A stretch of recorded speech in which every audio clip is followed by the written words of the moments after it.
Assalamualaikum warahmatullahi ta'ala wabarakatuh.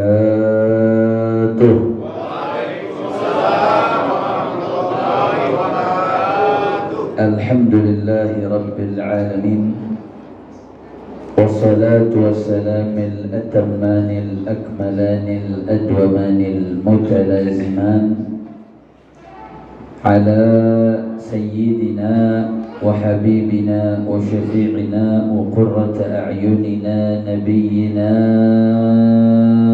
Muhammadin wa ala alihi at-tahirin wa ashabihil ghurril mayamin wa man tabi'ahum bi ihsanin ila yaumiddin.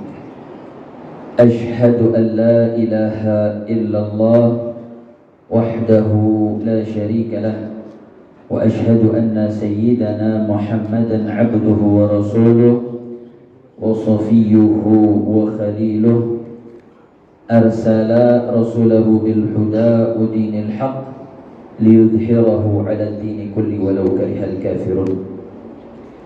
Wa fi hadhihi al-munasabati as-sa'idati al-mubarakah la ansa an usiyakum jami'an wa nafsi al-mudhnibata bi taqwallah wa bi ta'ati Rasulillah sallallahu alaihi wasallam. Fa nas'alullahu ta'ala an yaj'alana jami'an minal muttaqin wa yudkhilana jannatahu jannatal na'im bihaqqi sayyidil mursalin walhamdulillahi rabbil alamin. Taqabbalallahu minna wa minkum fataqabbal ya karim. Kepada para tokoh, kepada para alim ulama, wabil khusus kepada ketua yayasan itu Bapak Zahruddin Zuma, begitu juga ketua DKM Masjid Baitul Izzah Bapak Kaswadi, dan salam penghormatan kepada ketua RW yang tadi telah menyampaikan sambutan yang singkat, padat, namun penuh dengan manfaat, Haji Puji Winarto. Begitu juga tokoh masyarakat kita Haji Bambang Wahyudi dan seluruh para kasepuhan, para tokoh yang mohon maaf tidak bisa saya sebutkan namanya satu persatu tanpa mengurangi rasa ta'zim dan takrim kita. Kita doakan mudah-mudahan seluruh kepengurusan DKM Masjid Baitul Izzah dan seluruh para tokoh kesepuhannya, orang-orang tua kita, mudah-mudahan dijaga oleh Allah Subhanahu wa taala, disehatkan badannya, diberkahi kehidupannya, dimudahkan segala urusannya, amin ya rabbal alamin.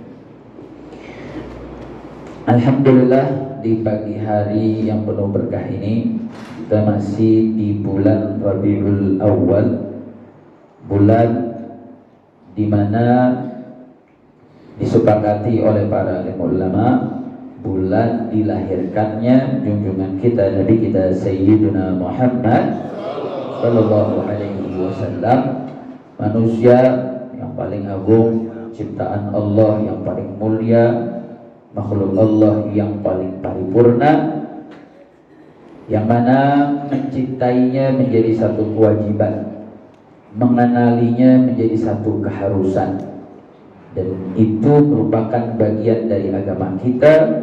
Bahkan mendidik putra-putri kita untuk mengenal terhadap bagaimana dan siapa dan seperti apa Nabi kita Sayyiduna Muhammad sallallahu alaihi wasallam menjadi satu kewajiban bagi orang tua, saudara.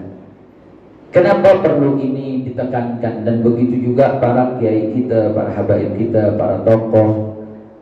Setiap jangankan masuk Rabiul Awal, apapun munasabahnya, mau tasyakuran atau khitanan, pasti kita diajak oleh tokoh kita, para orang tua kita, guru-guru kita untuk baca barzanji, untuk baca maulid, untuk baca riwayat, untuk mengenang, untuk mempelajari sejarah Nabi kita Sayyidina Muhammad sallallahu alaihi wasallam. Memang ada apa? Kenapa orang-orang tua kita ini selalu mengajak, mendekatkan kita untuk terus mengkaji, mempelajari sejarah, mengenali sosoknya, mengenali sifat-sifatnya, bahkan sampai detail fisiknya, bagaimana rambutnya, bagaimana tantangannya, bagaimana jalannya.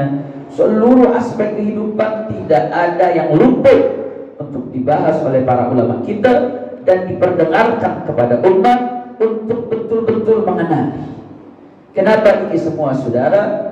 Tegas dan jelas Allah Subhanahu wa ta'ala mengingatkan kepada kita, karena Nabi kita ini merupakan satu anugerah pemberian Allah yang paling istimewa, pemberian Allah Subhanahu wa ta'ala yang lebih besar.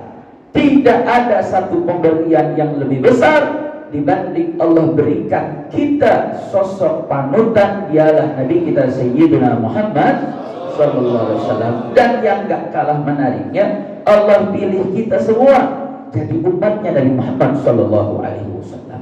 Itu merupakan anugerah paling besar, nggak ada anugerah lebih besar dari itu, saudara. Makanya Allah Subhanahu wa ta'ala ingatkan kepada kita, a'udzubillahi minasyaitonir rajim, laqad manallahu 'alal mu'minina idz ba'atsa fihim rasulan min anfusihim. Sungguh telah betul-betul Allah anugerahkan kepada orang-orang yang beriman. Apa anugerah Allah tersebut? Idz ba'atsa fihim rasulan min anfusihim.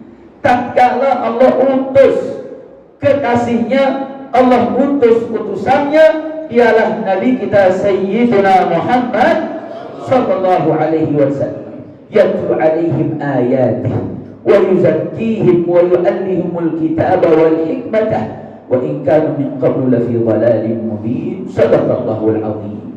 Seorang sosok Nabi yang membacakan ayat-ayat sucinya kepada kelompok yang diutus, yaitu umatnya Nabi kita Sayyidina Muhammad sallallahu alaihi wasallam, dan mereka menyucikan jiwa-jiwa kita dan mengajarkan Al-Quran dan As-Sunnah. Wa in kanu min qablu lafi dhalalin mubin. Walaupun sebelumnya mereka dalam kesesatan yang nyata. Luar biasa, saudara. Dalam ayat ini Allah tegaskan, laqad manallahu 'alal mu'minin.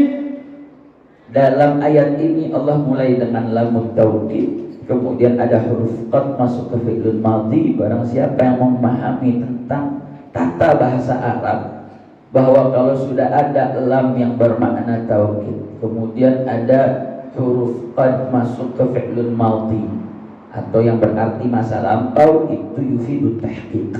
Artinya apa? Menegaskan bahwasanya ketegasan untuk meyakinkan bahwasanya Nabi itu betul-betul anugerah. Dan kalau kita belajar tata bahasa balaghah, maka kalau sudah ada penegasan, maka lawan bicaranya atau mukhatabnya adalah sosok yang ada keraguan, makanya perlu ditegaskan. Atau ada pengingkaran, makanya perlu diperkuat. Artinya apa, saudara? Allah mau kasih pesan akan datang satu masa, akan datang satu zaman, akan muncul generasi satu masa yang mereka meragukan kalau Nabi itu anugerah. Bentuk keraguannya seperti apa? Dia lebih memilih untuk mengikuti orang, bukan mengikuti Nabi Muhammad SAW. Dia menggandrungi sosok, bukan sosok Nabi Muhammad SAW. Dia mengikuti pola hidup, bukan pola hidupnya Nabi Muhammad SAW. Dia mengikuti pola pikir, bukan pola pikir yang bersambung dengan ajarannya Nabi kita Sayyidina Muhammad SAW. Dan dia mengikuti konsep kehidupan, bukan konsep kehidupannya Nabi Muhammad SAW. Mau dalam tataran urusan kehidupan sehari-harinya, maupun dalam urusan ekonominya, sosialnya, budayanya, politiknya, apapun urusannya, dia jauh lebih mengedepankan segala sesuatu yang gak ada kaitannya dengan Nabi Muhammad sallallahu alaihi wasallam. Saya mau tanya, zaman sekarang udah terjadi apa belum? Zaman sekarang anak-anak banyak yang lebih kenal YouTuber daripada Nabi, betul? Betul? Jadi pada ngantuk nih. Ngantuk apa lapar nih? Atau dua-duanya? Memang masa-masanya sedep-sedepnya tidur ya. Makanya ini orang yang hidupin waktu dari selesai sholat subuh sampai datang isya, ini waktu yang orang lagi banyak lalai. Makanya ketika orang dia mampu untuk ingat Allah, dia mampu beribadah, dikala orang mayoritas lalai, Allah kasih anugerahnya buat main-main. Makanya orang yang bisa menghidupkan waktu setelah ba'da subuh sampai menjelang isyraq, maka dia dapat pahala umroh haji tambah. Mendapatkan umroh haji yang sempurna. Jadi keluar dari masjid jadi Pak Haji semua nih. Pak Haji, Bu Haji. Artinya pahalanya tercatatkan di sisi Allah. Kenapa? Karena menghidupkan daripada waktu bainus subuh dan sampai isyraq. Dan itu memang karakter, saudara, karakter daripada syariat kita. Artinya setiap ada waktu-waktu yang memang di sana banyak orang lalai dan kita tetap bisa mengingat Allah Subhanahu wa taala, maka itu mufaddal inda Allah Subhanahu wa taala. Contoh tahajud. Kenapa salat tahajud begitu mulia pahala di sisi Allah? Karena mayoritas waktu saat orang mengerjakan tahajud di sepertiga malam, dari jam 2 sampai menjelang subuh sekitar setengah 4. Itu kira-kira yang lebih banyak yang tidur apa yang bangun? Yang tidur apa yang bangun? Oh, itu lagi sedep-sedepnya tidur, betul. Tapi ada orang kemudian dia bangun sholat 2 rakaat saja, maka sholat 2 rakaatnya dia itu punya nilai yang besar di sisi Allah. Kenapa? Karena yang lain lagi lalai, dia ingat Allah Subhanahu wa taala.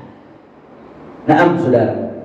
Artinya Allah sudah ingin berikan pesan bahwa akan datang satu masa orang ini seperti seakan-akan mereka, kalaupun mereka nggak ragu, tapi yunazil manzilatal munkir, yunazil manzilatal mashkuk, mengkondisikan posisi seakan-akan mereka nggak yakin. Sekarang orang agak tidak percaya diri menggunakan daripada identitas keislaman, karena dengan ada jargon jangan pakai politik identitas, jangan pakai bawa-bawa agama. Ini semua dalam rangka ghazwatul fikri, perang pemikiran untuk jauhkan kita dari Nabi Muhammad SAW. Makanya Allah Subhanahu wa taala ingetin, umatku, hambaku, nabimu ini anugerah Allah. Nabimu ini adalah anugerah Allah Subhanahu wa taala yang terbesar, yang tidak boleh ada keraguan dalam diri kita sedikit pun bahwa nabi kita dari akidahnya, syariatnya, akhlaknya, pola hidupnya, pola pikirnya, apapun yang bersumber dari nabi merupakan sebuah acuan dasar. Laqad kana lakum fi Rasulillahi uswatun hasanah. Lagi-lagi Allah menggunakan penegasan, laqad kana lakum fi Rasulillahi uswatun hasanah. Sungguh betul-betul dalam diri Rasulullah sallallahu alaihi wasallam. Laqad kana lakum fi Rasulillah. Allah enggak bilang fi ibadati Rasulillah. Sungguh dalam ibadah Nabi saja jadi uswah, enggak. Allah enggak bilang itu, Saudara. Laqad kana fi muamalati Rasulillah, enggak. Allah enggak bilang sungguh dalam muamalah Nabi saja Nabi uswah, bukan, Saudara. Laqad kana fi jihadi Rasulillah uswatun hasanah. Sungguh dalam jihadnya Nabi saja Nabi uswah, tidak. Tapi Allah katakan laqad kana lakum fi Rasulillah, di dalam diri Rasul. Artinya apa? Di dalam hidupnya, pola makannya, pola minumnya, budayanya, sosialnya, politiknya, ekonominya, apapun yang bersumber dari Nabi kita Sayyidina Muhammad sallallahu alaihi wasallam adalah uswatun hasanah. Artinya apa, saudara? Saya hanya ingin ingatkan, bangun rasa bersyukur kita dijadikan umat Nabi. Bangun rasa itu. Ketika itu rasa terbangun, maka akan muncul rasa mahabbah. Kenapa sih kok kita misalkan bisa bersyukur dengan kedua orang tua kita? Karena kita lihat dengan mata kepala kita, saudara, bagaimana ayah ibunda kita saat sejak bayi, atau kita melihat ketika merawat adik-adik kita. Kita lihat bangun di tengah malam, mereka keluar rumah mencari nafkah. Kita lihat begitu besar beliau punya jasa buat kita, sehingga rasa mahabbah itu tertanam, muncul, sehingga rasa cinta itu menjadi alamiah, muncul dalam diri kita. Nah, kalau kita mau munculkan rasa bersyukur kita terhadap anugerah Nabi Muhammad SAW.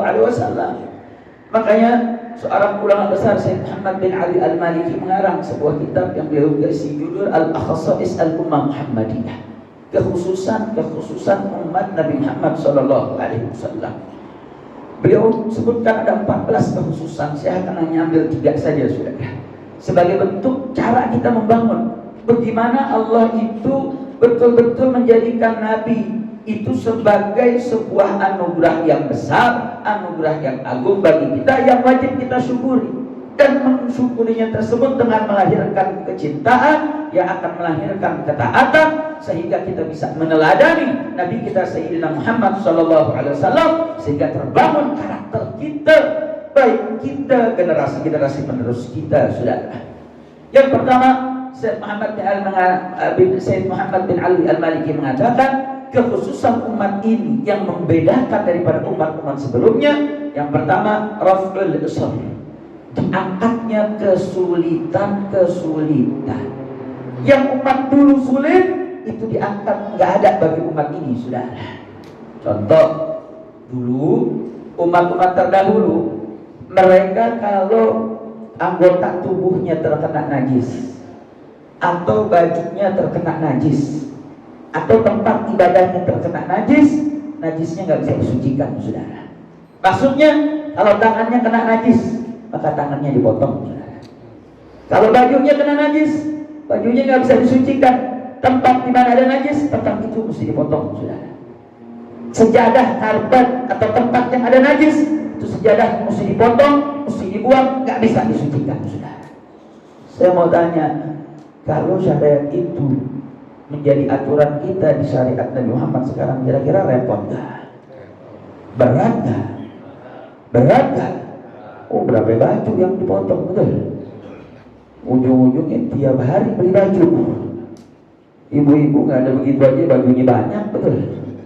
Bu, ya ibu-ibunya tidur.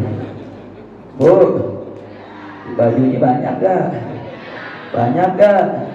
Kira-kira kalau aturan syariatnya begitu, lebih banyak gak? Lemari bukan 1, bisa 10 di rumah, betul? Artinya apa? Itu syariat berat, saudara. Tapi dengan syariat Nabi Muhammad SAW enggak. Yang najis tangan bisa disucikan, saudara. Kalau kena baju najis, najis di baju bisa dibersihkan. Kalau tempat terkena najis, tempat tersebut bisa disucikan. Mau najisnya mukhaffafah yang ringan, mau najisnya mutawassithah yang sedang, atau najis mughalladhah sekalipun yang berat, tetap ada aturan yang bisa mensucikannya. Alhamdulillah. Berarti saya mau tanya, syariat Nabi Muhammad ringan atau tidak? Ringan atau tidak? Berarti syariat Nabi Muhammad mudah atau tidak? Mudah atau tidak? Mudah. Berarti kalau kayak begitu, pantas nggak disebut syariat Nabi sebagai anugerah? Pantas. Kalau udah begitu, wajib nggak kita bersyukur? Wajib. Bayangin tuh kalau kita punya syariat kayak begitu, saudara, susah betul hidup kita.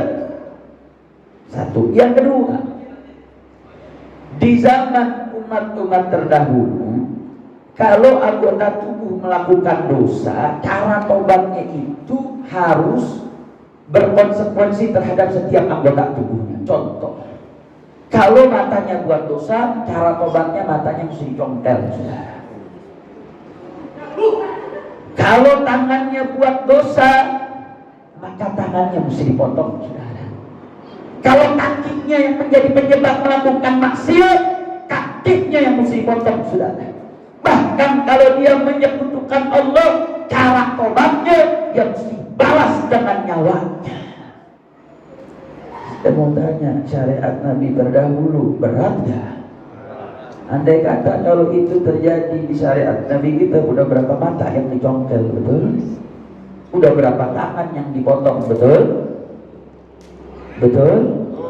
Jadi saya mau tanya, syariat Nabi terdahulu berat gak? Berat atau tidak? Berat. Tapi syariat umat Nabi Muhammad SAW, Allah buka pintu tobat selebar-lebarnya, sudah. Dosa mata bisa diampuni oleh Allah dengan kita taubatan nasuha. Kita betul-betul merasa menyesalkan diri terhadap melakukan maksiat, mau dosa mata, dosa tangan, dosa kaki. Allah masih buka pintu ampunan, saudara, tanpa harus congkel mata kita, tanpa harus potong anggota tubuh kita. Ini anugerah dari Allah. Anugerah tersebut diberikan Allah karena kita jadi umatnya Nabi kita Sayyidina Muhammad Sallallahu Alaihi Wasallam. Berarti saya mau tanya, syariat Nabi anugerah atau bukan? Anugerah atau bukan? Alhamdulillah, wajib kita syukuri, saudara. Nggak ringan itu. Tapi ya, di dalam hukum pidana Islam ada beberapa aturan yang harus melakukan seperti mengikuti umat terdahulu. Contoh, jika mencuri dan mencurinya itu mencapai nisab, maka mesti potong tangan. Muncul kritikan dari pakar-pakar hak asasi manusia bahwa potong tangan itu tidak sesuai dengan hak asasi manusia. Saudara, nah, Allah udah kasih acuan, Allah udah kasih satu pemaparan bahwa mengatakan bahwa agama Islam agama yang sempurna, agama yang paripurna. Di mana Allah Subhanahu wa taala mengatakan al-yauma akmaltu lakum dinakum wa atmamtu 'alaikum ni'mati wa raditu lakumul Islam madinah. Hari ini kata Allah Subhanahu wa taala, telah aku sempurnakan bagi kalian agama kalian. Wa atmamtu 'alaikum ni'mati, dan telah aku paripurnakan juga nikmat aku. Wa raditu lakumul Islam madinah, dan telah aku ridha bahwa agama Islam adalah agama kalian. Artinya apa, saudara? Bahwasanya agama Islam Allah yang sampaikan agama ini sempurna.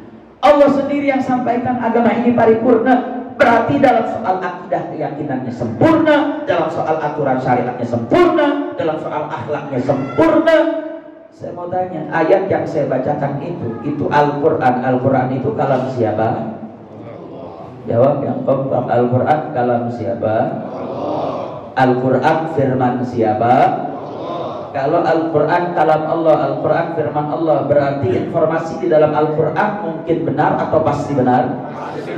Mungkin benar atau pasti benar? Benar. Artinya apa? Islam pasti adalah ajaran yang terbaik, aturannya pasti aturan yang terbaik, syariatnya pasti syariat yang terbaik. Mau dalam urusan ibadah, mau dalam urusan muamalah, mau dalam urusan jinayah, mau dalam urusan pernikahan, dalam urusan aspek apapun, aturan Allah tetapkan pasti paling benar, mustahil salah, saudara. Itu adalah informasi yang Allah sampaikan. Saya mau tanya, yakin nggak dengan firman Allah? Yakinnya cuma 5 orang. Yakin nggak dengan firman Allah? Percaya dengan firman Allah?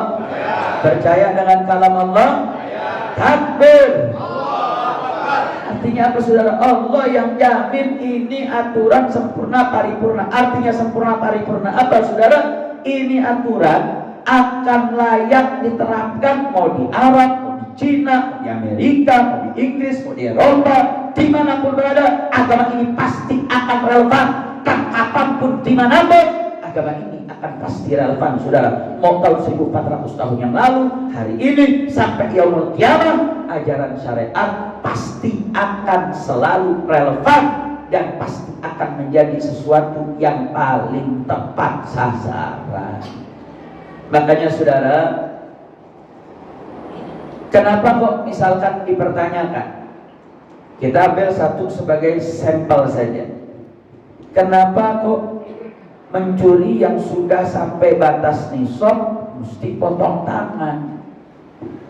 Aturan syariat dalam babul jinayat atau dalam hukum pidana Islam bukan hanya berkutat tentang bagaimana si pelaku itu mendapatkan efek jerah agar tidak melakukan kriminalitas yang sama, tetapi efek jerah tersebut juga harus dirasakan oleh seluruh orang-orang yang ada di sekitarnya.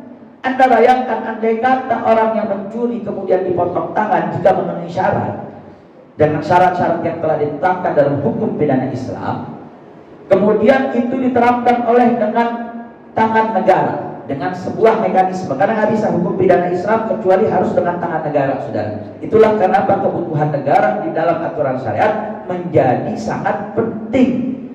Artinya nggak bisa secara komunal, secara personal dilakukan hukum pidana Islam, nggak bisa, saudara. Hukum pidana Islam hanya bisa dengan tangan negara. Kenapa? Karena tangan negara ada peradilannya, ada hukumnya, ada aparatnya. Mereka yang mampu untuk bisa menjalankan hukum pidana Islam. Nggak bisa perorangan melakukan hukum pidana Islam, saudara. Andai kata negara menerapkan hukum pidana Islam dalam hukum soal memotong tangan bagi orang yang mencuri yang telah memenuhi daripada surut dan standarnya.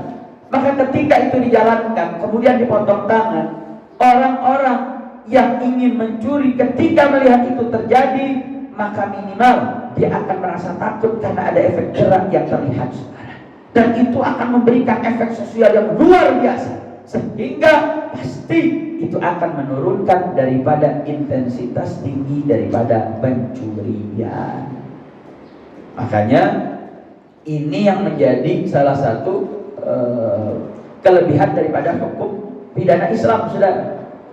Bahkan saat ini apa yang terjadi di kita punya negeri dengan rusak carut marutnya dunia perekonomian, tidak lain tidak bukan adalah karena faktor korupsi, betul? Bahkan ada yang mengusulkan, beberapa para alim ulama mengatakan kalau korupsi bukan lagi potong tangan, korupsi mesti potong lehernya. Kenapa, saudara? Mencuri potong tangan, korupsi potong leher. Kalau mencuri biasanya korbannya hanya terbatas orang yang dicuri barang, bisa 1 atau 2 orang, dan dia melakukan pencurian lewat menggunakan perantara tangannya, sehingga logis kalau dipotong tangannya. Tapi kalau mencuri, kalau melakukan korupsi, yang melakukan korupsi, korban korupsinya banyak, bukan cuma 1-2 orang. Gara-gara korupsi banyak rakyat yang jadi miskin melarat. Gara-gara korupsi banyak PHK di mana-mana. Ketika satu industri atau satu tempat, satu perusahaan dipecat daripada dia punya anggota-anggotanya, maka berapa banyak keluarga yang kesulitan dalam mencari nafkah, berapa banyak istri-istrinya yang kesulitan, berapa banyak anak-anaknya yang mendapatkan kesulitan gara-gara korupsi. Makanya kalau korupsi, kalau mencuri pakai tangan, kalau korupsi bukan pakai tangan, pakai otak, betul? Dia mikir bagaimana caranya, nambahin 0, ngurangin 0, melakukan lobby dan seterusnya, sehingga wajar kalau mencuri yang dipotong tangan karena tangan yang melakukan. Kalau korupsi yang melakukan otak, makanya lehernya yang dipotong. Setuju? Setuju? Saya mau tanya, kalau koruptor di Indonesia dihukum potong leher, kira-kira berkah gak Indonesia?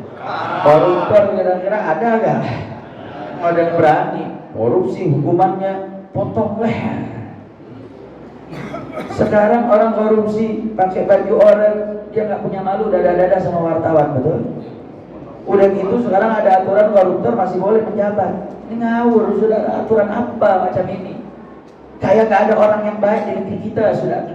Artinya apa? Kita betul-betul sedang dijauhkan daripada ajaran Nabi kita Sayyiduna Muhammad Sallallahu Alaihi Wasallam. Tadi saya baru kasih 2 contoh dalam Raful Isra. Yang ketiga, saudara, bagaimana Allah Subhanahu wa Ta'ala betul-betul mengangkat berat daripada urusan yang ada di umat ini, tidak seperti umat terdahulu. Juga dalam contoh misalkan pembunuhan. Dulu orang yang namanya membunuh atau melukai itu tidak ada hukuman lain kecuali kisos. Kisos itu artinya kalau bunuh nyawa bayar nyawa. Kalau melakukan luka, melukai anggota tubuh, maka harus dikisos juga dengan melukai anggota tubuh. Itu aturan syariatnya. Tapi di zaman syariat Nabi Muhammad SAW itu ada yang namanya selain kisos ada pilihan diat. Diat itu membayar denda yang telah ditetapkan oleh pengadilan jika anggota keluarga memaafkan si pelaku. Artinya apa? Ada keringanan di dalam syariatnya Nabi kita Sayyiduna Muhammad Sallallahu Alaihi Wasallam. Berarti saya mau tanya, syariat Nabi ringan atau tidak? Mudah atau tidak? Alhamdulillah. Itu kekhususan yang pertama, saudara. Yang kedua, syariat Nabi ini tadi diangkat kesulitannya. Yang kedua, juga diberikan keringanan-keringanan di setiap syariatnya. Contoh, sholat yang merupakan tiang agama. Orang yang sholat, dia punya rukun adalah al-qiyam, berdiri, yang merupakan salah satu rukun. Kemudian andai kata dia nggak bisa berdiri, dalam syariat ada rukhsahnya, dia boleh sholat dalam keadaan duduk, betul? Kalau dia nggak bisa sholat dalam keadaan duduk, berdiri nggak bisa, duduk nggak bisa, ada rukhsah dia boleh tidur dalam keadaan berbaring menghadap ke kiblat, saudara. Lagi-lagi ada rukhsahnya. Padahal ini sholat yang agama, yang merupakan pertama kali amal yang dihisab oleh Allah Subhanahu wa taala, yang dapat menentukan masuk tidak masuknya dia dalam surga di Allah Subhanahu wa taala. Sekalipun begitu, ketika ada kesulitan, Allah berikan rukhsahnya. Nggak bisa berdiri, nggak bisa duduk, nggak bisa berbaring, terlentang hanya dengan melakukan isyarat untuk perpindahan dari rukun ke rukun yang lain. Lagi-lagi ada rukhsahnya, saudara. Ini nggak ada di dalam syariat umat Nabi terdahulu, hanya ada dalam syariatnya Nabi kita Sayyidina Muhammad Sallallahu Alaihi Wasallam. Nggak bisa berdiri, nggak bisa duduk, nggak bisa berbaring, nggak bisa terlentang. Kalau sudah tidak bisa, maka bukan dia sholat tapi disolatin. Ada keringanan nggak? Keringanan, sudah. Artinya setiap syariat, mau puasanya, mau zakatnya, mau segala aspek daripada syariat, pasti ada rukhsah, pasti ada azimah, pasti ada keringanan yang Allah berikan. Itu tidak lain tidak bukan karena syariatnya Nabi kita Sayyidina Muhammad Sallallahu Alaihi Wasallam. Berarti saya mau tanya, syariat Nabi indah atau tidak? Syariat Nabi mudah atau tidak? Syariat Nabi ringan atau tidak? Alhamdulillah. Artinya apa, saudara? Ini syariat udah betul-betul Allah ringani. Kok ya tega ditinggali? Kok ya tega dilanggar aturannya? Ini syariat Nabi terdahulu lebih berat, lebih sulit. Ini syariat Nabi sudah ringan, syariat Nabi sudah mudah. Dengan berbagai kemudahan-kemudahan tersebut, ya kok pantas, saudara? Gara-gara urusan dunia kita tinggalkan sholat, gara-gara urusan dunia kita lakukan maksiat. Mau ditaruh mana muka kita di hadapan Nabi, saudara? Mau ditaruh mana muka kita di hadapan Allah? Mau ditaruh mana diri kita di hadapan umat-umat terdahulu yang mereka jauh lebih berat, tapi mereka mampu menjalankannya. Sedangkan kita dengan begitu keringanan, banyaknya keringanan dari Allah, tapi masih banyak kelalaian dari kita. Artinya apa, saudara? Dengan adanya rasa aware dalam diri kita, begitu luar biasanya syariat Nabi Muhammad SAW, dengan diangkatnya kesulitan, diberikannya berbagai kemudahan. Ini merupakan anugerah dari Allah yang wajib kita syukuri. Alhamdulillah. Yang ketiga, ini merupakan permintaan Nabi. Tadi saya katakan ada 14 kata Sayyid Muhammad, saya hanya sebut 3. Ini yang ketiga, saudara. Yang ketiga yang merupakan bentuk kekhususan umat Nabi Muhammad SAW, yang menjadi sebab kenapa kita mesti bersyukur terhadap syariat ini, di mana Nabi SAW berdoa meminta kepada Allah untuk menjadikan umat ini tidak pernah bersepakat dalam kesesatan. Dan diminta itu, saudara, dan Allah kabulkan. Nabi berdoa, la yajtami ummati ala dhalalah, bahwasanya umat ini tidak akan pernah bersepakat di dalam kesesatan. Dan doa Nabi tersebut dijawab oleh Allah Subhanahu wa taala, dan itu menjadi kekhususan umat Nabi Muhammad sallallahu alaihi wasallam. Apa yang ingin saya tekankan, saudara? Saya ingin mempertanyakan untuk diri kita semua, kenapa kok Allah pilih kita sih jadi umat Nabi Muhammad sallallahu alaihi wasallam? Kalau kita mau kaitkan dengan hukum fitrah iradah Allah sebelum ini menjadi ketetapan Allah, artinya probabilitas kemungkinan kita untuk menjadi umat Nabi atau menjadi bukan umat Nabi itu 50% banding 50%, saudara. Artinya apa? Jika kita ditanya, jika dengan secara hukum akal, maka menjadi mungkin saja kalau kita nggak dipilih jadi umat Nabi, kita dipilih jadi umat Nabi Nuh atau umat Nabi Musa atau menjadi umat Nabi Isa, Nabi Ibrahim, nabi-nabi yang lain. Tapi pertanyaannya, kok Allah pilih kita jadi umat Nabi Muhammad, saudara? Umat yang punya keistimewaan luar biasa. Surga nggak dibuka sebelum umat Nabi Muhammad masuk. Umat-umat yang lain nunggu. Umat Nabi Muhammad dulu masuk surga, baru umat-umat yang lain bisa masuk. Umat Nabi yang lain syariatnya berat, syariat Nabi Muhammad mudah. Ya, umurnya umat Nabi Muhammad singkat, saudara, cuma 60, 70 sampai 80 tahun. Padahal umat-umat terdahulu umurnya ada yang 1000, ada yang 900 tahun. Umur mereka lebih panjang, momen mereka untuk ibadah lebih panjang. Akan tetapi sekalipun begitu, umat Nabi Muhammad jauh lebih mulia, saudara. Nah, pertanyaannya, kok Allah pilih kita? Kenapa? Apa keistimewaan? Kok kita dipilih Allah? Jawabannya apa? Allah yakin terhadap kita. Allah yakin bahwa kita tidak akan pernah berdiri di hadapan sesat. Kita tidak akan pernah diam di hadapan kemungkaran. Artinya apa? Di atas pundak kita punya kewajiban berdakwah, berhisbah, saudara. Berdakwah, berhisbah bukan tugasnya kiai saja, bukan tugasnya Habib saja, bukan tugas ormas Islam saja. Tidak. Semua ada di kewajiban di atas pundak kita. Dan jangan sempitkan makna dakwah. Hisbah itu harus duduk di atas mimbar, harus ceramah di atas panggung, harus masuk ke pondok-pondok pesantren. Enggak. Dakwah itu ada dakwah bil maqal, ada dakwah bil hal. Ada mengajak dengan ucapan, ada mengajak dengan perbuatan. Bahkan mengajak dengan perbuatan jauh lebih awfaq, lebih tepat, lebih mampu untuk mengajak dibanding dakwah bil maqal. Makanya hebatnya para wali songo yang menyebarkan Islam di Indonesia yang dulu 100% ada yang animisme, menyembah batu, menyembah kepercayaan. Dari 100% non muslim saudara, dan 100% kafir menjadi 90% Islam.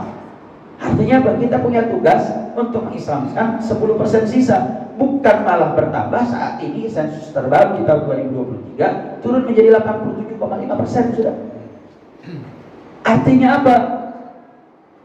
Kemampuan para dai-dai kita terdahulu, mereka berdakwah bil hal.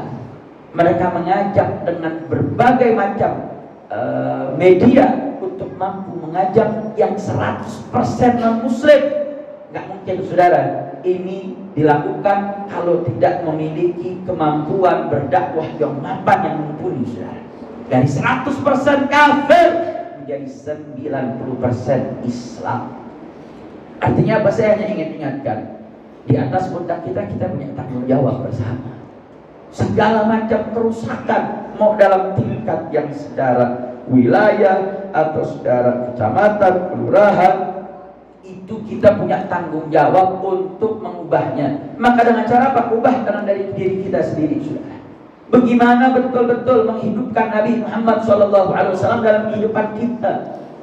Makanya Allah Subhanahu Wa Taala mengatakan, wa ma kana Allahu liyu'adzibahum wa anta fihim.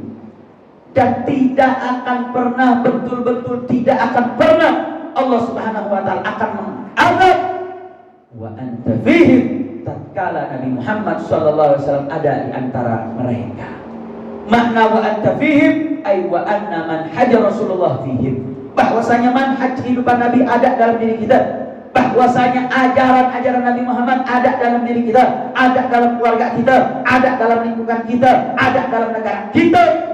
Maka dengan itu Allah jamin tidak akan ada kerusakan, tidak akan ada Allah turunkan azab, ujian kepada kita semua, dengan catatan wa anta fihim ay manhaj Nabi sallallahu alaihi wasallam ada di antara kita saudara. Tinggal kita lihat, kita kalau makan, apakah makan kita dengan cara Rasulullah sallallahu alaihi wasallam?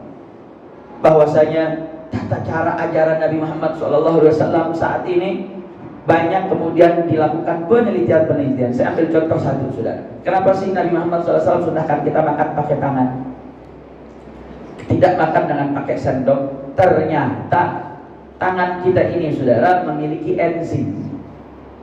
Enzim ini kalau menyentuh tangan, maka proses pembusukan itu menjadi lebih cepat. Nah, ilmu ini banyak dipraktikkan sama ibu-ibu. Biasanya ibu-ibu kalau habis masak sayur, habis masak rendang, atau habis masak opor, anaknya mau kokok pakai tangan, kira-kira dibolehin atau dilarang? Boleh apa enggak? Aneh dulu mau aneh diomelin. Pakai sendok, jangan pakai tangan. Kenapa? Cepat basi. Betul gak Bu? Apa ibu jarang masak opor kali? Cepat basi, saudara. Kenapa jangan pakai tangan? Karena tangan kita ada enzimnya, ada zat yang kalau menyentuh tangan, proses pembusukan itu jadi lebih cepat. Makanya kenapa Nabi SAW sunahkan kita makan pakai tangan. Maka ketika tangan itu menyentuh nasi atau menyentuh makanan, kemudian masuk anggota tubuh, maka proses untuk usus kita, lambung kita mencerna jauh lebih cepat. Karena apa? Ada bantuan enzim tersebut sudah. Bahkan kita disunahkan makan itu punyanya 28 sampai 38 kali ucapan, 38 kali daripada kecapan sudah. Kenapa? Karena dengan kita memakan dengan kecapan yang lebih banyak, maka proses lambung dan usus untuk mencerna jauh lebih mudah. Kalau kita kan enggak, baru 3 kali usapan langsung telan. Apalagi kalau makannya 1 nampang, lama ngucapnya habis nih. Betul, betul. Bahkan dalam konsep minum, saudara, kenapa sih Nabi sunahkan kita minum duduk, nggak berdiri? Karena ketika kita minum duduk, ternyata dalam dunia kedokteran medis modern saat ini membuktikan ketika orang minum duduk, di dalam tubuh kita tuh ada katup penyaringan filterisasi. Ketika kita duduk, itu filterisasi berjalan. Filter itu akan memfilter air yang masuk. Artinya Allah tahu, nih kita nih makan minum sembarangan. Jadi Allah siapkan salah satu perangkat dalam tubuh mampu untuk memfilterisasi dari segala macam bakteri yang ada. Nah, itu filterisasi berjalan kalau kita minum ikut sunnah Nabi Muhammad SAW. Kalau kita duduk, itu air bisa kesaring, saudara. Tapi kalau kita minumnya berdiri, itu hukumnya makruh. Kenapa? Karena itu katup ketutup, gak bisa kerja, saudara. Berarti saya mau tanya, sunnah Nabi bagus tak? Sunnah Nabi berkah atau tidak? Berkah. Makanya menariknya, kalau kita minum air zam-zam, disunahkan kebalik, disuruh minumnya berdiri. Kenapa, saudara? Karena air zam-zam itu air yang punya tingkat molekul terhebat di atas muka bumi ini, saudara. Seorang peneliti Jepang melakukan satu penelitian. Dia teliti air itu ketika diterangkan colek, itu air molekulnya rusak, saudara. Tapi kalau air ini dikatakan baik, ucapan-ucapan baik, itu air molekulnya indah. Dan ketika dia teliti semua model air, molekul air terbaik itu ada pada air yang ada di Mekah, air Zam-Zam.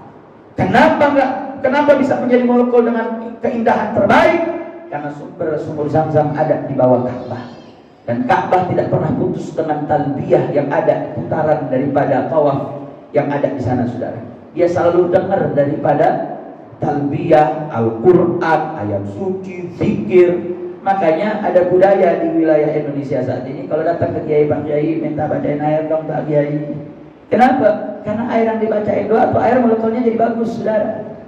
Bahkan ketika air ini masuk ke dalam tubuh, maka dia akan bersenyawa dengan anggota tubuhnya, dan itu bisa berimplikasi kepada tingkah lakunya, saudara. Makanya saya mau kasih contoh. Ini air siapa ini? Boleh minum? Mau ngasih salah satu sunnah, boleh gak? Bolehnya berat. Boleh gak? Syekh Sya'rawi, Mutawalli Sya'rawi mengatakan, ini salah satu sunnah Nabi Muhammad SAW. Ketika kita minum, maka sebelum minum baca Bismillahirrahmanirrahim, kemudian minum. Alhamdulillah sekali. Sunnahnya 3 kali. Bismillahirrahmanirrahim. Alhamdulillah 2 kali. Harus berapa? Bismillahirrahmanirrahim. Alhamdulillah. Ketika kita minum air dengan cara ini, selama air itu ada dalam tubuh dan dia menyebar seluruh anggota tubuh, maka air ini akan menjaga anggota tubuh daripada bermaksiat kepada Allah Subhanahu wa ta'ala. Alhamdulillah. Ini kayaknya gak paham sih, contohin lagi. Pertama baca apa? Bismillahirrahmanirrahim. Alhamdulillah. Minumnya berapa kali? Tadi baru berapa? Berarti kurang berapa? Bismillahirrahmanirrahim. Alhamdulillah. Berapa kali lagi? Bismillahirrahmanirrahim. Alhamdulillah. Udah paham belum? Udah belum? Udah. Artinya apa, saudara? Ini sunnah Nabi Muhammad SAW. Tapi saya memberikan contoh-contoh penemuan ilmiah ini bukan jangan antum mengerjakannya karena ada penemuan ilmiahnya, jangan. Saya hanya mengambil sampel hal tersebut ingin membuktikan ini yang kalian ikuti manusia sempurna dan paripurna yang langsung dididik oleh Allah Subhanahu wa ta'ala. di mana Nabi mengatakan adabani Rabbi fa ahsana ta'dibi, bahwa aku ini yang didik Allah. Makanya kenapa kok Allah Subhanahu wa taala bikin Nabi hidup dalam keadaan yatim, Saudara? Yatim kemudian piatu, ketika mau dididik oleh sang kakeknya, enggak lama kakeknya diangkat oleh Allah Subhanahu wa taala, dirawat oleh sang paman, pamannya juga diangkat, Saudara. Allah ingin buktikan bahwa yang didik membentuk karakter ini langsung Allah Subhanahu wa taala. Makanya Nabi mengatakan adabani Rabbi fa ahsana ta'dibi, yang didik aku langsung Allah, dan sebaik-baik pendidik adalah dialah Tuhanku Allah Subhanahu wa taala. Jadi maksud saya menyebutkan beberapa sunnah tadi yang telah diverifikasi dengan peneluan kedokteran modern. Artinya enggak, sunnah Nabi enggak butuh dengan verifikasi itu, Saudara, enggak. Sunnah Nabi enggak butuh dengan adanya penemuan-penemuan ilmiah tadi, enggak. Tanpa ada penemuan tersebut, sunnah Nabi akan menjadi yang terbaik, syariat Allah akan menjadi yang terbaik, baik ada penemuan atau tidak, Saudara. Justru penemuan-penemuan ini butuh verifikasi daripada Allah dan Nabi-Nya, bukan kebaliknya, bukan Quran, bukan sunnah Nabi yang butuh verifikasi daripada penemuan-penemuan, enggak, Saudara. Maksud saya apa? Ketika kita melakukan sunnah-sunnah tadi, karena faktor penemuan daripada ilmiah, maka yang kita dapat cuma faedah itunya saja, Saudara. Kita nggak dapat pahala sunnahnya. Ketika kita menjalankan sunnahnya Nabi, maka kita dapat pahala sunnah, dan faedah itu juga kita dapat. Artinya ini soal niat. Makanya dalam salah satu hadis Nabi mengatakan innamal a'malu binniyat. Mandi di hari Jumat, mandinya sama. Jadi beda antara ibadah dan adah lewat niat. Kita mandi jebar-jeburnya sama, Saudara, meratakan air. Tapi orang yang mandi niat untuk menyambut hari Jumatnya, itu niat itu padahal dengan sebutan dalam hati saja, itu mandi dia jadi dapat pahala. Sedangkan orang yang mandi jebar-jebur tiap hari tanpa dimasukkan niat, dia hanya menjadi adat. Artinya apa, Saudara? Yang saya ingin tekankan tadi, ikuti daripada sunnah Nabi Muhammad SAW, Anda akan selamat dunia akhirat, Anda akan baik urusan hidup Anda, akan selamat urusan dunia dan akhirat Anda. Kenapa?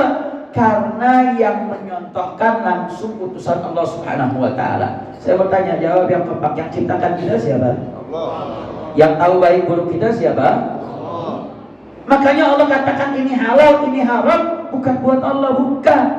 Allah katakan ini sholat wajib ya, puasa wajib ya, ini minuman keras haram ya, jangan berjudi ya, jangan berzinah ya, bukan buat Allah, buat kita.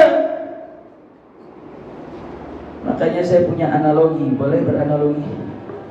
Boleh ya? Kayaknya udah makin lapar nih, makin hilang suaranya. Udah terakhir. Pokoknya matanya udah mikirin nasi butuh, lontong.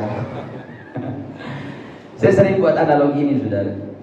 Karena buat saya analogi ini sederhana tapi cukup mengenal.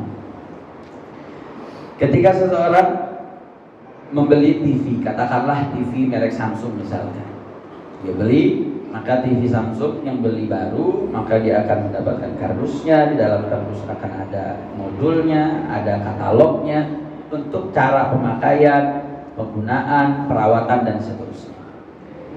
Nah, kemudian orang ini juga beli bajai. Tahu bajai nggak?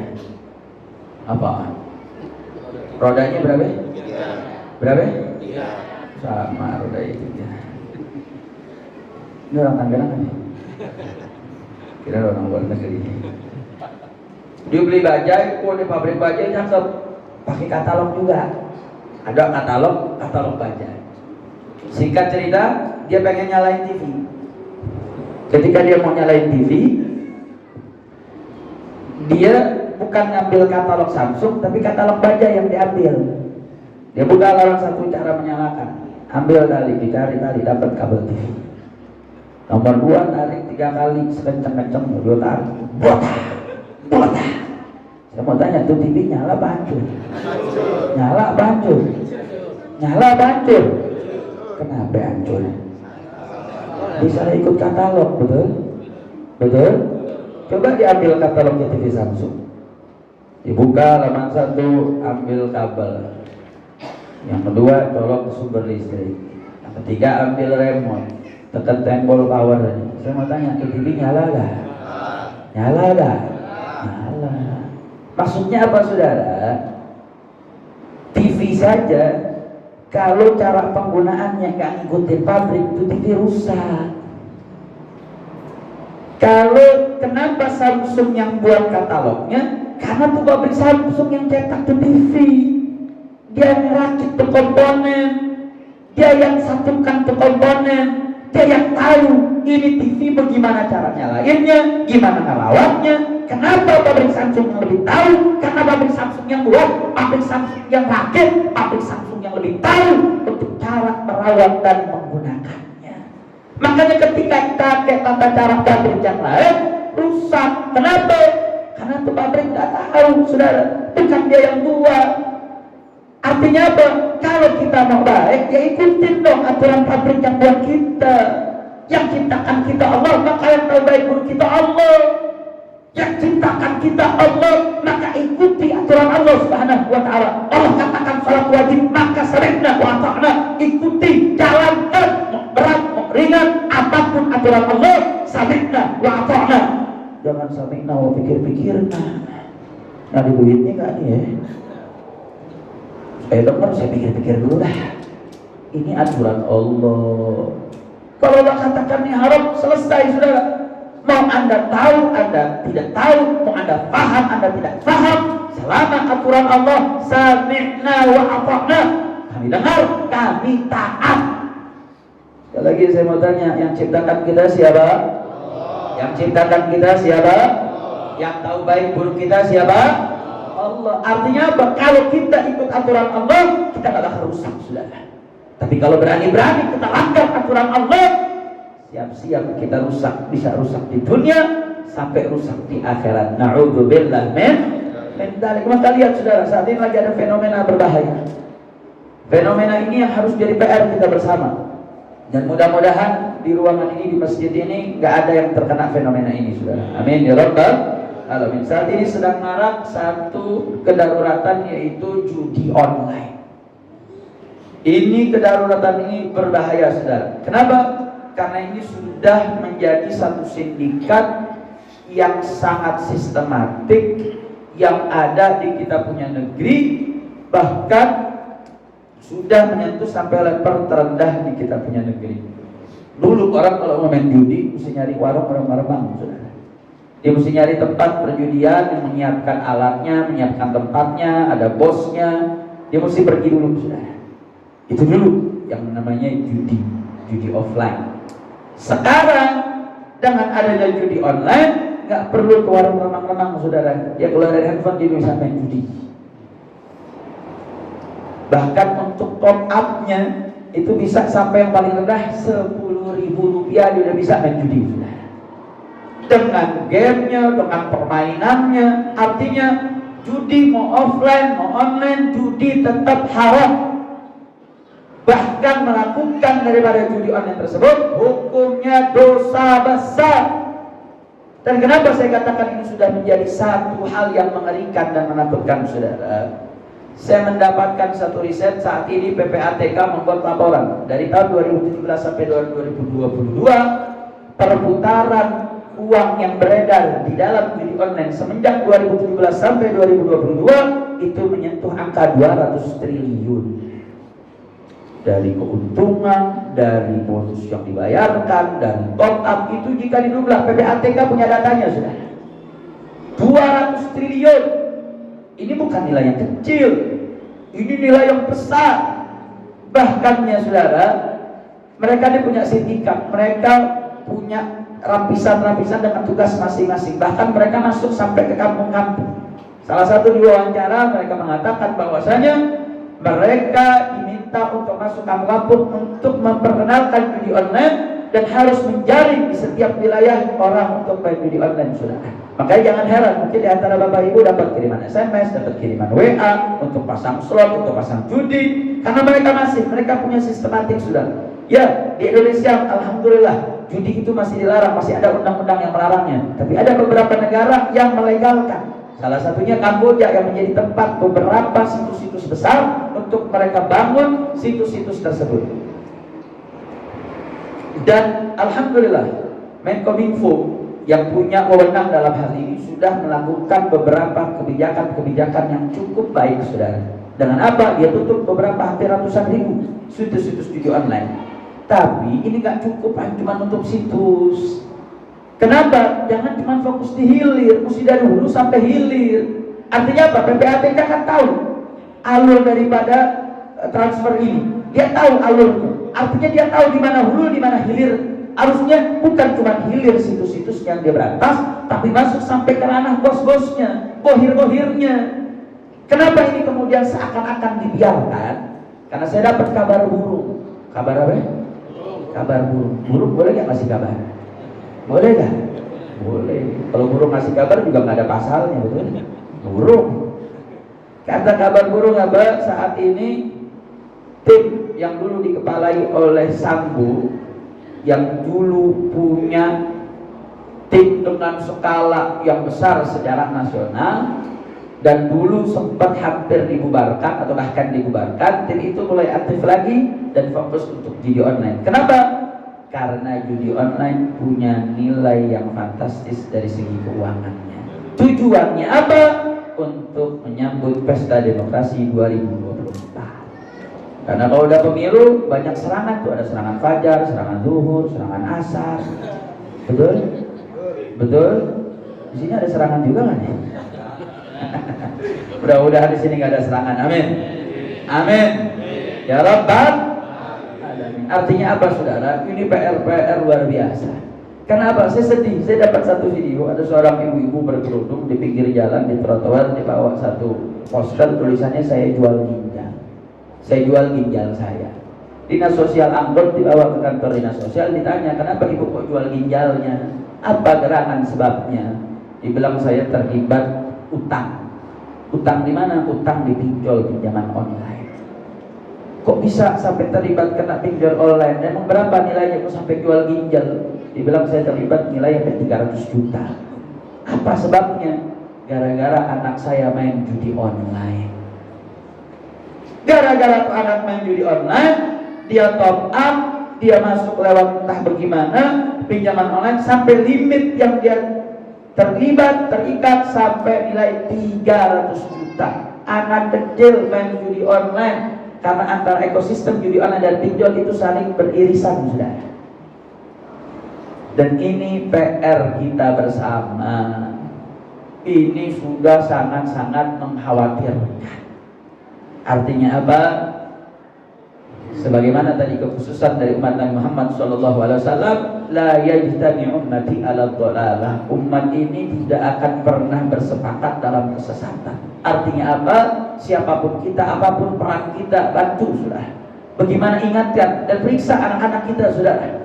Entah sadar atau tidak sadar, mungkin dia sudah masuk dan ini punya daya edik yang tinggi, daya candu yang besar. Banyak di antara mereka yang tadinya kaya raya, akhirnya terlibat judi online habis-habisan, saudara.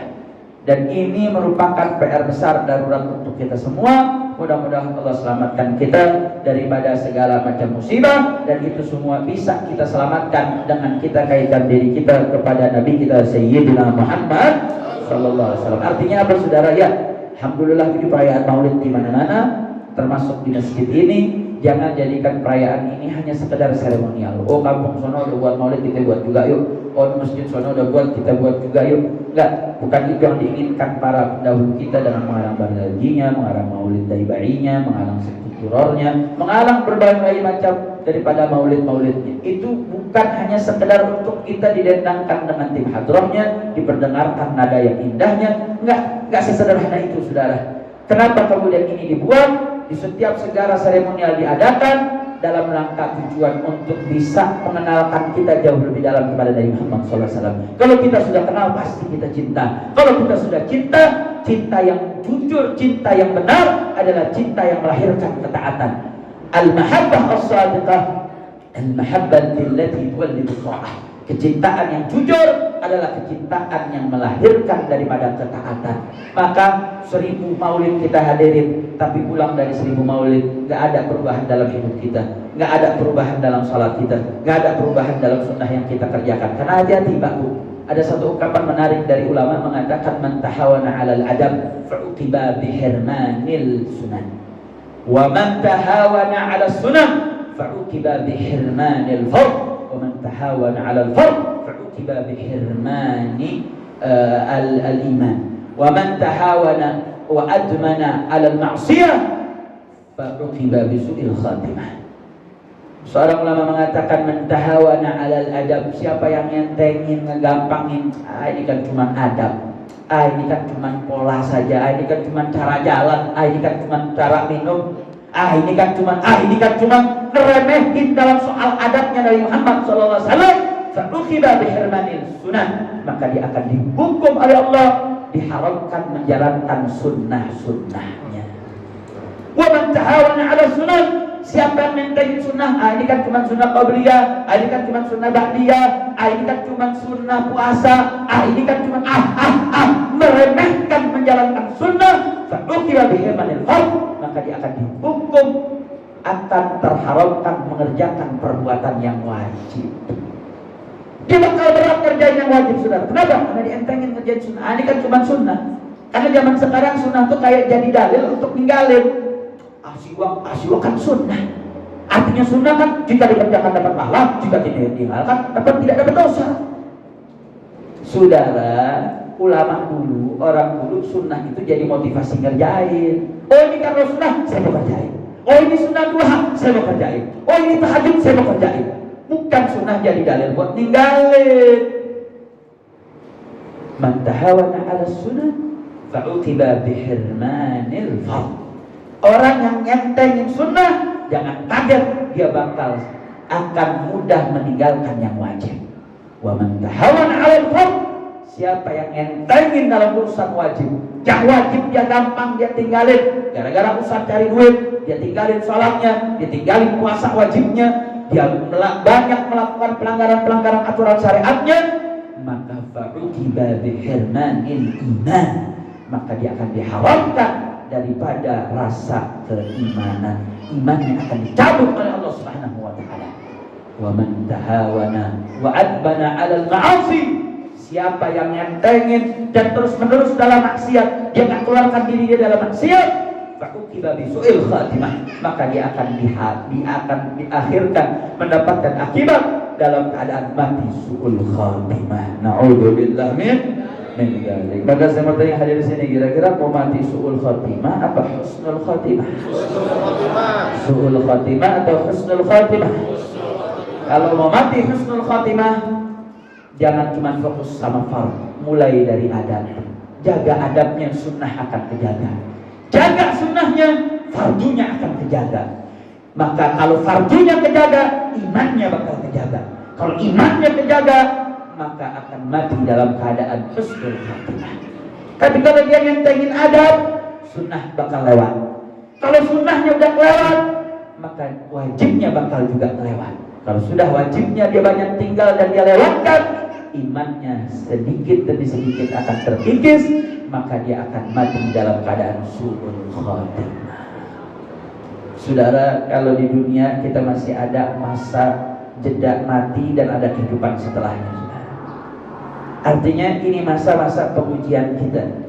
Makanya disilakan dunia itu darul bala, tempatnya ujian. Nanti setelah kita mati baru disebut darul jaza. Makanya Imam Busiri mengatakan nahnu qaumun yawma tasallau an bil hulum. Kita ini kaum yang lagi tidur dan diberikan selingan-selingan berupa mimpi-mimpi. Ketika kita mati baru kita tersadar.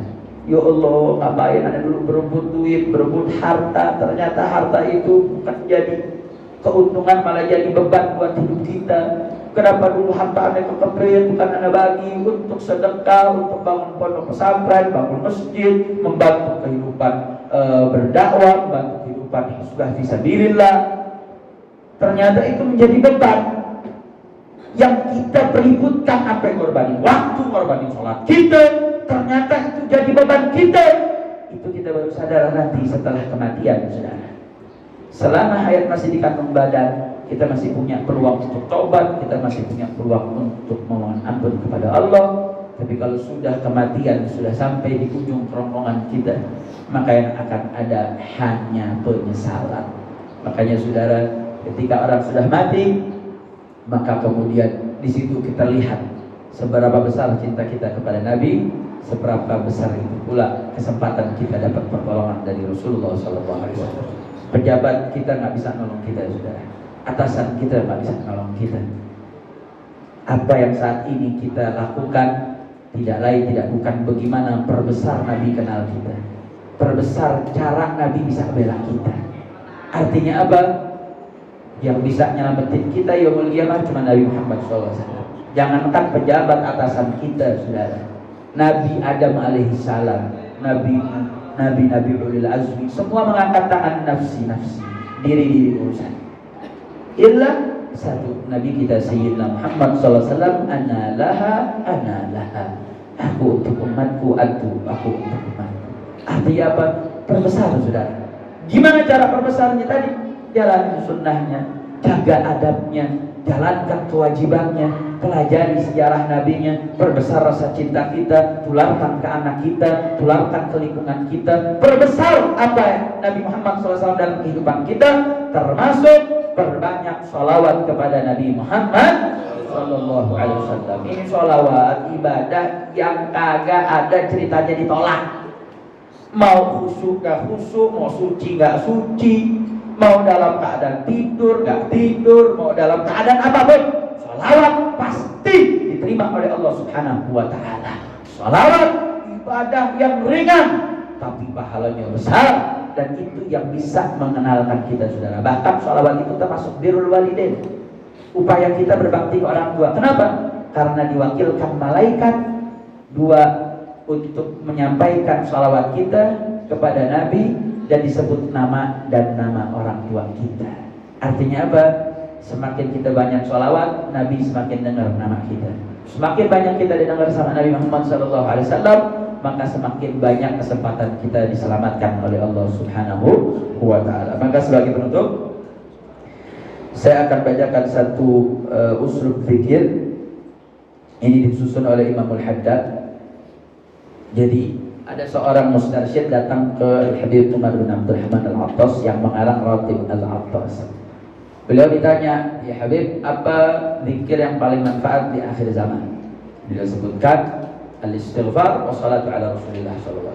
Beristighfar dan baca salawat kepada Nabi Muhammad SAW. Kemudian orang ini di satu masa yang sama mendatangilah Al-Habib Abdullah bin Alwi Al-Haddad yang ngarang Ratib Al-Haddad. Kemudian dia cerita, saya dapat ujangan, dapat dawuhan nih daripada Habib Umar, bahwa zikir yang paling manfaat di akhir zaman adalah memperbanyak istighfar dan sholawat.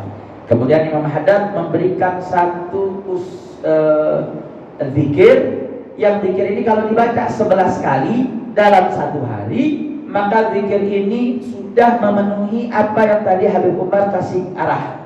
Artinya zikir singkat tapi bisa menjadi pegangan buat kita di akhir zaman. Maka saya akan talqikan, ikuti sama-sama. Bismillahirrahmanirrahim. Subhanakallahumma Rabbana wa bihamdika asyhadu an la ilaha illa anta astaghfiruka wa atubu ilaik. Wa as'aluka an tusalliya wa tusallima ala abdika wa rasulika Sayyidina Muhammadin wa ala alihi afdala wa adwama ma sallaita wa salamta على أحد من عبادك المصطفين. Kita baca lagi. Bismillahirrahmanirrahim. Subhanakallahumma Rabbana wa bihamdika asyhadu an la ilaha illa anta astaghfiruka wa atubu ilaik. وأسألك أن تصلي وتسلم على عبدك ورسولك سيدنا محمد وعلى آله أفضل وأدوم ما صليت وسلمت على أحد من عبادك المصطفين. Terakhir, Bismillahirrahmanirrahim. Subhanakallahumma Rabbana wa bihamdika Ashhadu an la ilaha illa anta Astaghfiruka wa atubu ilayk.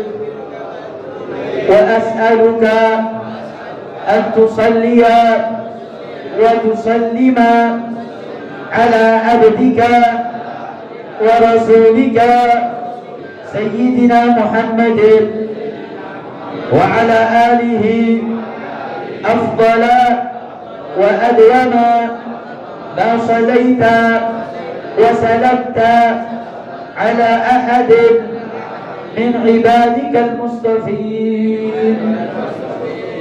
Dibaca berapa kali?